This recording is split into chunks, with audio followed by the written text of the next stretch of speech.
भीमा कोरेगाव इथे देव नाही, तरीही लाखो लोक इथं का येतात तर ऐका, इथे कोणतंही मोठं मंदिर नाही, कोणतीही मूर्ती नाही, कोणताही देव नाही, तरीही दरवर्षी 1 जानेवारीला इथे लाखो लोक येतात। लोक विचारतात, भीमा कोरेगावला असं काय आहे, कशासाठी ही गर्दी?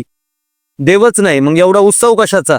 कारण मित्रांनो, इथे देव नाही, इथे इतिहास उभा आहे। इथे नारळ फोडलं जात नाही, इथे मान अभिमानाने ताट केली जाते। 1818 साल एका बाजूला 28,000ची सत्ता, दुसऱ्या बाजूला फक्त 500 महार।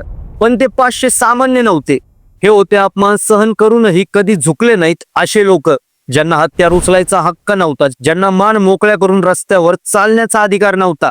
त्याच लोकांनी इथे इतिहासाची दिशा बदलली। भीमा कोरेगाव म्हणजे फक्त एक लढाई नाही, भीमा कोरेगाव म्हणजे आम्ही पण माणूस आहोत याची पहिली गर्जना।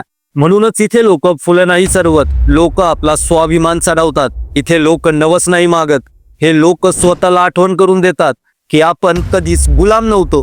या विजयस्तंभाजवळ उभं राहिल्यावर कोणाच्याही अंगावर काटा येतो, कारण हा दगड नाही, हा त्यांच्या अस्मितेचा पुरावा आहे।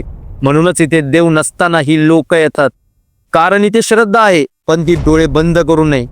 इथे श्रद्धा आहे, पण ती डोळे उघडे ठेवून। मित्रांनो, भीमा कोरेगाव हा उत्सव नाही, हा इशारा आहे। जो विसरतो त्याला आठवण करून देणारा, आणि जो झुकतो त्याला उभं करणारा।